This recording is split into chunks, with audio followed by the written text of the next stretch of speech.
The Bell Jar, by Sylvia Plath, Novel Review. As society builds its expectations of women, the struggle to break from these expectations builds as well. The Bell Jar is a semi-autobiographical work by the American writer and poet Sylvia Plath that depicts this notion.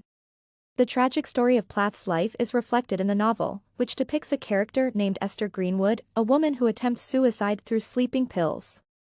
Not long after the release of the book, Sylvia Plath herself committed suicide. This work is important for American literature since it candidly shines a light on the unique female experience with depression and anxiety. The Bell Jar is a deeply personal piece of literary work. As Plath has written to her mother regarding the novel, she put together events of her life to show her experience with isolation and mental health struggles. The heroine of the novel struggles with depression after she is rejected from Harvard. She opts for work in New York, where she reaches the peak of her mental instability and attempts to commit suicide. Sylvia Plath has undergone similar circumstances while she was studying at college. Like Esther Greenwood, Plath had suffered from depression during her adolescence.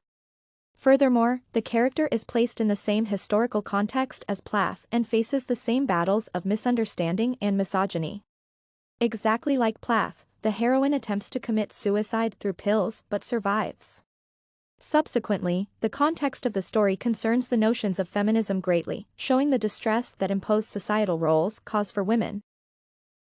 The writing style of the novel, which is confessional writing, allows readers to look freely into the protagonist's world and the internal and external battles that she faces.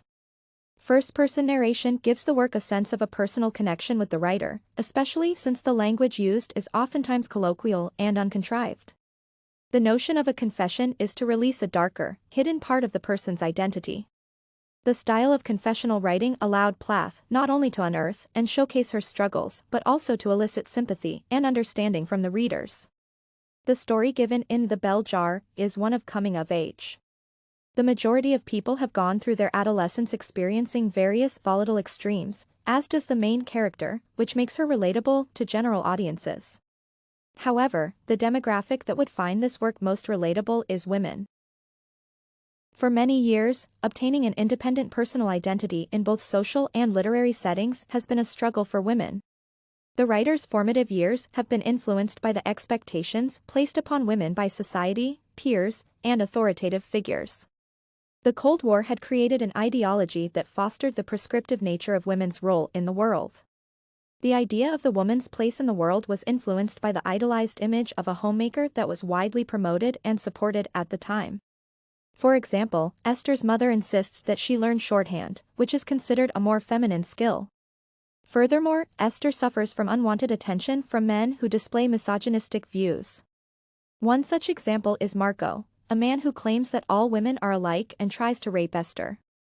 Nowadays, despite the changes in public rhetoric regarding women, these types of ideas still severely harm many women's mental and physical health. The topic of mental illness and the ways it affects a person's life are distinctly prominent throughout the novel. The name of the work itself is intended to represent the distorted sense of the world that depression creates, as if the affected person is looking through a bell jar. For Sylvia Plath, the themes of emotional tension, neurosis, trauma, and death were highly significant. The Bell Jar has a plethora of instances where Esther experiences the symptoms mainly associated with depression and anxiety. For example, she describes her state as feeling very still and very empty, as she cannot bring herself to feel excited about events that she believes she should be excited about. In another instance of her self-admitted apathy, she describes herself as dumb as death's head. These elements are used to create a sense of disconnect between character and society. These bolts of apathy could be caused by her lack of desire to succumb to the role given to her by society. She can marry a man who is a successful doctor and become a housewife, however, her very nature rejects this idea, creating a compelling conflict. She feels that people do not understand her ambitions as she writes. She and Buddy couldn't understand why I chose to go to New York City. Indeed, the society of that time did not largely understand the woman's need to establish and prove herself. In conclusion, The Bell Jar, by Sylvia Plath is a significant work in American literature. It encompasses women's struggles with mental health, mainly depression and anxiety, thoroughly depicting the environment that can cause such problems. It reflects the Cold War attitudes towards a female role in society and the difficulties that women face in pursuit of their ambition. This work's capability to be relatable and compelling ensures its solidified position among the greatest works of American literature.